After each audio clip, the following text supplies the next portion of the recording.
When you are doing your MBA or BBA in HR, you dream big. You study performance management, leadership development, compensation strategy, HR analytics, all those big stuffs. You imagine that your first job will be about policy changes, leading cultural transformation, building future leaders. But when you finally step into your first role as a junior executive, the ground reality is something different. Hi, I'm Manas, and this is HR with Manas. I simplify real HR works for young professionals like you. So, what does junior executives really do? Let's break into four zones: execution, translation, application, and relationship intelligence. So, let's talk about the first zone, that is zone 1, execution, doing the real work. So, all these are essential day to day tasks that still requires human involvement. You coordinate interviews, not just schedule them, but follow up, confirm, and reschedule when needed. You support onboarding from collecting documents to assist with forms and arranging welcome emails. You answer basic payroll, leave, or policy questions. You draft employee letters, confirmations, increments, experience letters. These are not glamorous jobs, but they are engine room of HR functions. For example, during a major onboarding drive, the HRMS servers crashed just before 20 new joiners were to be onboarded. So, as a junior executive, you had to manually verify documents, assign system access, and follow up with IT, all while keeping the candidates calm and engaged. These tasks teach you attention to detail, empathy under pressure, and process compliance, all foundational HR skills.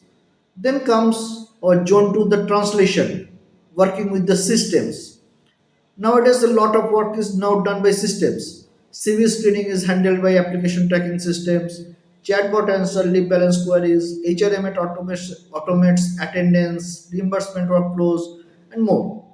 But these systems don't always get it right. As a junior executive, you are the bridge, the human translator between technology and the people. For instance, a chatbot gives the wrong leave balance to an employee.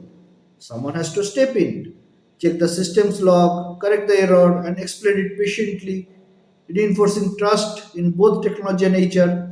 That someone is usually you. This is where you understand how HR tech aligns with real workflows and how to be the human face behind digital processes. Now, you must have listened a lot about AI and you must be curious about futures like everyone else. You don't have to compete with AI, you need to work with it. You can use resume screening tools to shortlist faster, but you need to know what to check manually if when needed. You need to learn how your HRMS dashboard works. It's your friend, not your replacement. You can use AI writing tools to draft letters or emails, but always review them before sending.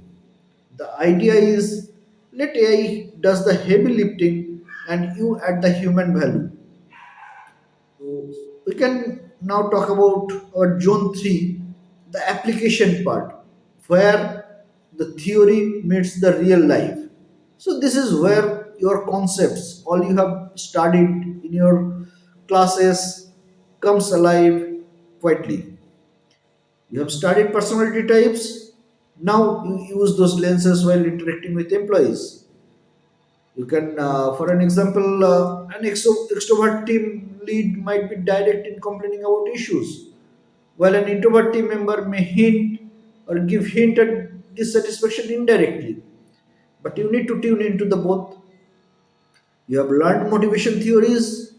Now you observe how different team members react to public recognition, performance bonuses, or personal appreciation. You understand the employee life cycle. Now you are part of it in real time, from onboarding to exit. You have read about employer branding. Now you help build it through your punctuality, tone of communication, and attention to employee needs. Every interaction becomes a life case study if you really stay curious. Zone 4, your hidden superpower, that is relationship intelligence. This is the reality that doesn't get teach in human HR textbooks. That is, building relationship is your secret weapon to succeed. It's not just about being friendly, it's about building a quiet network of trust across the company. You become the person employee gets confident to connect. Whether it's a small complaint about canteen food or big decision like planning to resign. In many ways, a junior HR must work like an intelligent officer, get tuned into informal pulse of the organization. For example, you can say that one day you are sitting in the canteen and someone just casually mentions that I don't think that guy from the design team is happy here. You listen, you follow up discreetly, and within few days you prevent an unexpected resignation. That's how intelligence works. So you don't need to fight these insights in HR dashboards. You cannot get these insights in HR dashboards.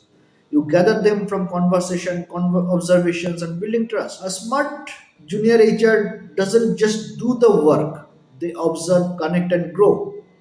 Here is what smart juniors start learning. You need to attend exit interviews. Don't just record. You observe carefully to understand the reason for attrition. You help with engagement surveys to understand how feedback is collected and where it is used. You need to support HRBPs. Take notes in the meetings, but you need to understand the business side of HR. You need to learn Excel, labor laws, HRIS basics.